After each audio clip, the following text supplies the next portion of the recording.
नमस्कार, मैं Anirudh Kumar Sudhanshu talking news के इस एपिसोड में आप सभी का स्वागत करता हूं। दिल्ली विश्वविद्यालय में लौटा है एफवाईयूपी का भूत, जो एक बार पहले भी यहां रह कर के जा चुका है, अब वापस आया है।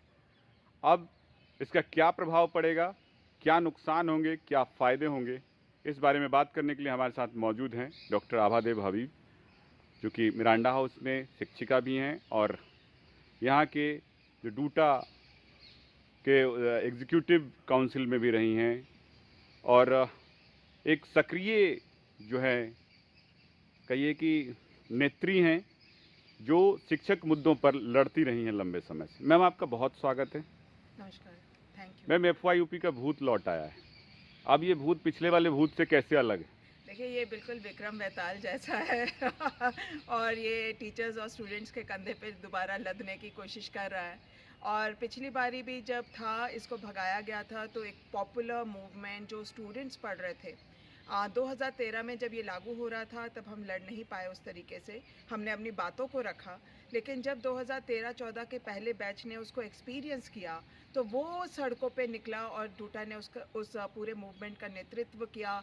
उसमें तमाम स्टूडेंट संगठन जुड़ते रहे और जब 2014 में सरकार बनी, उससे पहले उन्होंने अपने आम आदमी पार्टी और बीजेपी ने अपने मैनिफेस्टो में रखा कि हम दिल्ली यूनिवर्सिटी से एफवाईयूपी हटाएंगे उस पॉपुलर मूवमेंट को देखकर।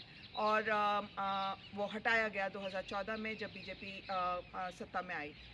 तो अब ये दोबारा लौट रहा है और मुझे तो कारण सिर्फ यही समझ आता है कि आपने डब्ल्यूटीओ में सर्विस में सेक्टर में एजुकेशन को दे दिया है।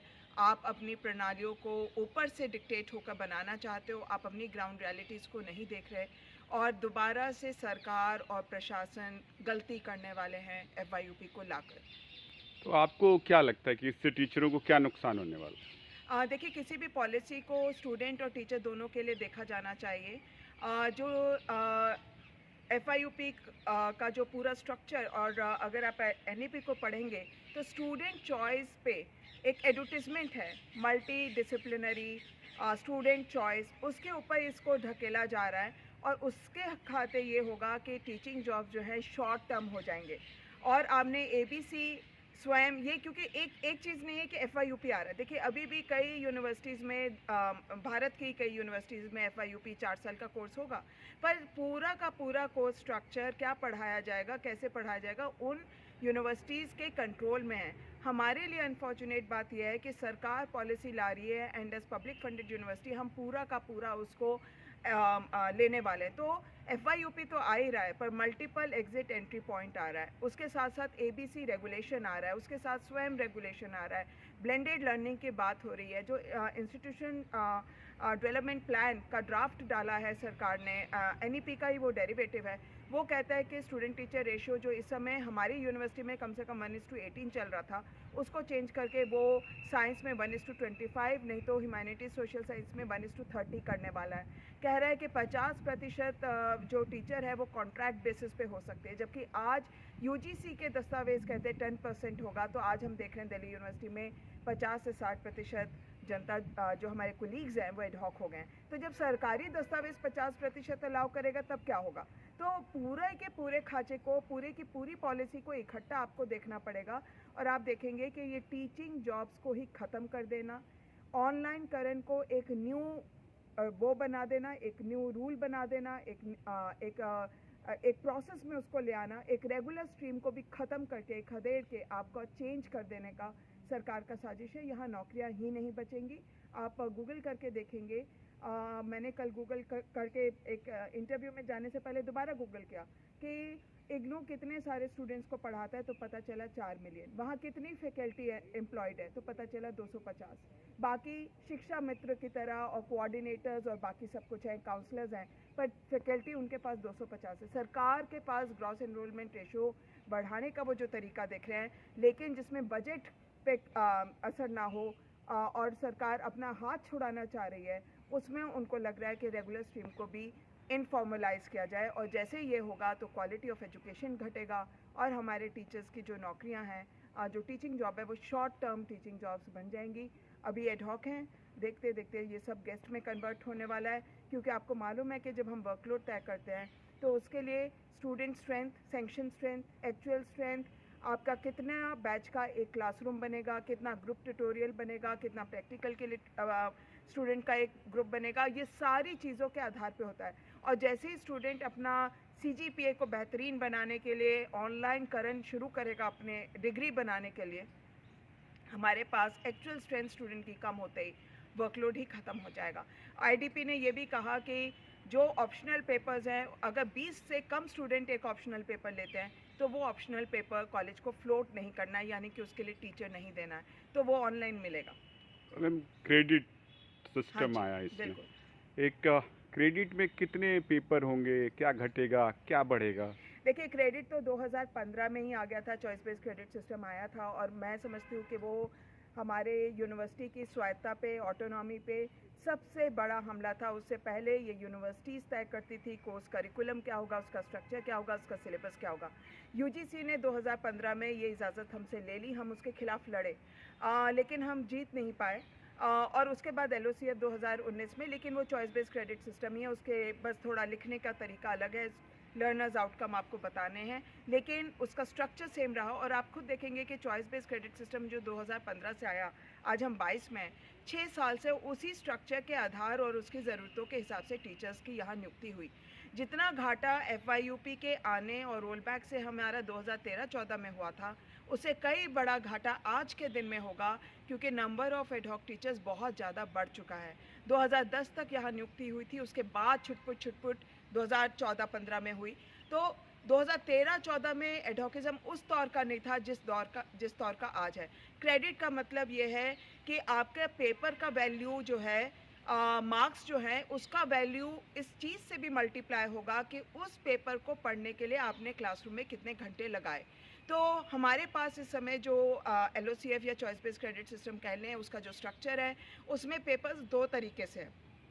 या तो वो थ्योरी बेस्ड हैं और वो आते हैं 6 क्रेडिट्स के सारे कोर्सेज हैं, लेकिन 6 क्रेडिट्स को क्या विश्लेषण है वो बदल जाता है। अगर थ्योरी बेस्ड पेपर है तो 5 लेक्चर्स 1 ट्यूटोरियल, और ट्यूटोरियल मतलब स्मॉल ग्रुप टीचिंग, तो पूरे अगर 60 बच्चों की क्लास है तो उसमें 5 या 6 बैचेस ट्यूटोरियल साइज बनते हैं, ग्रुप्स बनते हैं।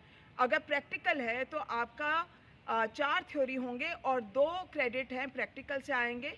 ये भी चॉइस बेस्ड क्रेडिट सिस्टम की देन है कि उसने कहा कि 2 लैब आर करोगे तो 1 क्रेडिट मिलेगा, यानी कि 2 क्रेडिट करने के लिए बच्चों को 4 घंटे लैब आर करना पड़ता है। और इसकी वजह से कई जेनरिक इलेक्टिव जिसमें लैब होता है, स्टूडेंट वो नहीं करना चाहते, वो अलग बात है। लेकिन इसी वर्कलोड के आधार पे, क्योंकि नंबर ऑफ लेक्चर्स, ट्यूटोरियल और आपका practical, each is of 1 our and that makes the teachers load, उसके आधार पे टीचर लगा। आज के दिन में ये जितने हमारे कोर पेपर्स हैं, जितने हमारे डिसिप्लिन स्पेसिफिक इलेक्टिव हैं, जेनरिक इलेक्टिव है, ये सब 6 क्रेडिट के से आज के दिन में जो आज एकेडमिक काउंसिल में तय हो रहा है, उसमें उसके क्रेडिट घटा के 4 कर दिए गए हैं, यानी कि 3 क्लास पे 1 ट्यूटोरियल होगा, ये आपका 1 पेपर का पढ़ाई होगा। और प्रैक्टिकल में आपको 3 घंटे लेक्चर मिलेगा और 1 घंटे पे 2 लैब पीरियड मिलेगा। आज के दिन में 4 लैब पीरियड पे 2 क्रेडिट होता है, तो आपके फ़ौरन जो है लैब आवर्स घट गए, आपका जो पढ़ाई का जिस रेट पे आप पढ़ाते थे वो घट गया। आप पूरे सेमेस्टर में 5 लेक्चर हर हफ्ते लेते थे, वो घट के 3 हो गया। तो इसका स्टूडेंट को खामियाजा ये होगा कि आप सिलेबस में चीज़ों को इंट्रोड्यूस तो करोगे, पर डेप्थ में जाने का मौका नहीं मिलेगा, आपको डेप्थ देने का मौका नहीं मिलेगा। 2/3 कोर्सेज को आपको हटाना पड़ेगा। आप कोर पेपर्स का नंबर बढ़ाकर भी इसका खामियाजा पूरा नहीं कर पाओगे, क्योंकि इतनी तेज़ी से बच्चा एसिमुलेट नहीं करेगा। और मैं ये भी देखकर परेशान हुई कि जहाँ फॉर एग्जांपल LOCF या चॉइस बेस्ड क्रेडिट सिस्टम में हमारे फर्स्ट सेमेस्टर में, सेकेंड सेमेस्टर में स्टूडेंट को 4 पेपर करने होते हैं, आज जो मॉडल पास हो रहा है कम क्रेडिट देकर भर दिया है। एक बच्चे को फर्स्ट सेमेस्टर, सेकंड सेमेस्टर में 7-7 पेपर करने पड़ेंगे, लेकिन वो किसी हफ्ते में बस 2 ही दिन पढ़ेगा एक कोर्स को, कभी 3-4 पीरियड पढ़ेगा, तो स्टूडेंट के लिए पढ़ाई ख़त्म होने वाली है। और जो इस कैलकुलेशन से जो असर टीचर की नौकरी पे होगा कि टीचरों की नौकरियां ख़त्म होंगी, क्योंकि जैसे ही आप लैब को चेंज करते हो, जैसे ही आप थ्योरी का नंबर घटाते हो, जो total number of theories, total number of tutorials, total number of practicals से ही टीचर की नियुक्ति आधार होती है, वर्कलोड बनता है और नियुक्ति होती है, तो वो सारा हिलेगा। इंग्लिश के टीचर्स और साइंस के टीचर्स लगातार परेशान हैं। इंग्लिश के इसलिए क्योंकि एईसीसी 4 क्रेडिट का कोर्स था और वो सबके लिए अनिवार्य था। उसमें एक तो एनवायरनमेंट होता था और एक सेमेस्टर में बच्चे को स्टूडेंट को पढ़ना पड़ता था लैंग्वेजेस, चाहे वो इंग्लिश हो या एमआईएल हो या हिंदी हो। अधिकतर बच्चे अपनी ज़रूरतों की वजह से इंग्लिश भी लेते थे। आज कह दिया गया है कि इसमें सिर्फ 8th schedule of the constitution में जो भाषाएं हैं उन्हीं को पढ़ाया जाएगा, इंग्लिश को बाहर निकाल दिया गया है। तो मैं ये समझती हूँ ये स्टूडेंट की चॉइस के हिसाब से भी ख़राब है। जैसे साइंस स्टूडेंट जो है वो अपना संस्कृत या हिंदी जो है 8वीं के बाद या 10वीं के बाद पढ़ना बंद कर चुका होता है। उसको ज़बरदस्ती हिंदी या कोई और भाषा पढ़ाकर उसका अंडर ग्रेजुएशन ख़राब करना बहुत गलत बात होगी। तो उसको इंग्लिश का चॉइस होना चाहिए।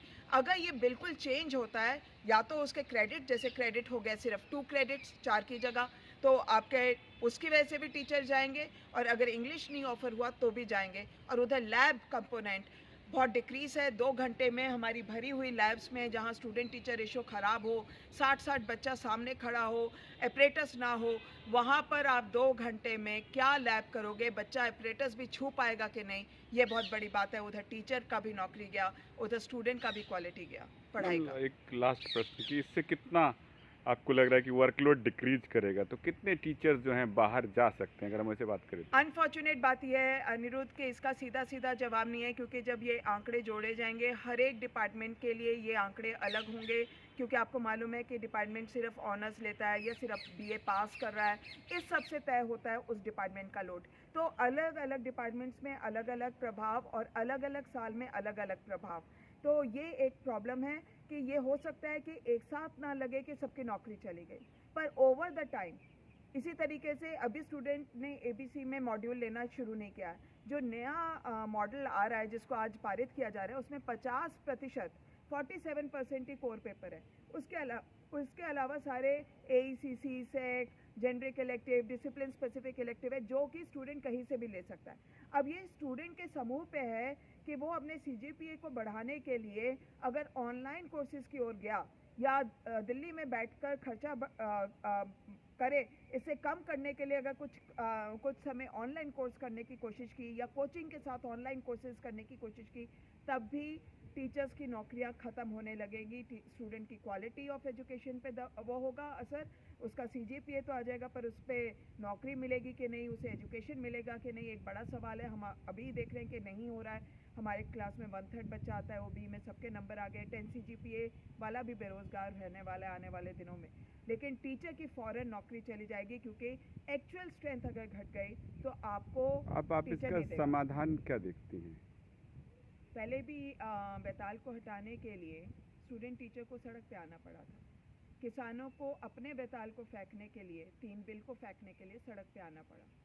आज के दिन में बहुत ज़रूरी है। मैं तो बहुत अच्छा मान रही हूँ कि ये जो 2 फरवरी को राज्यसभा में सवाल उठा, एब्जॉर्प्शन के ऊपर भी सवाल उठा, तो पार्लियामेंट में दर्ज तो हुआ, क्योंकि वो हमारी डिमांड है। ये बात सही है कि सरकार ने कहा कि आज के दिन में ऐसी कोई व्यवस्था नहीं है, तो ये दबाव हमारा बनना होगा कि ये व्यवस्था बनाई जाए कि वहाँ एब्जॉर्प्शन का मामला हो। और हमारे लिए दिल्ली यूनिवर्सिटी के लिए, क्योंकि यहाँ पे लगभग खुद अब आंकड़ा है 4267 एडहॉक टीचर्स काम कर रहे हैं। हमारे लिए तो एक ही स्लोगन होना चाहिए, absorption first, any restructuring later. हम कोई स्टूडेंट की ज़िंदगी से भी दलाली करने वाले नहीं, हर एक चीज़ को अपने तर्क पे लड़ा जाएगा। पर आज पहली सिस्टम की ज़रूरत, उसको क्वालिटी एजुकेशन देने की ज़रूरत है, टीचर की स्टेबिलिटी। और टीचर की स्टेबिलिटी के लिए ज़रूरी है कि जो साथी काम कर रहे हैं उनको परमानेंट किया जाए। तो एब्जॉर्प्शन पहले हो, उसके बाद कुछ देखा जाएगा। और ये कैंपस खुले और स्टूडेंट प्रयास कर रहे हैं कैंपस खुले। मैं टीचर से भी अपील करूंगी कि वापस क्लासेस में लौटें, अपने मूवमेंट में लौटें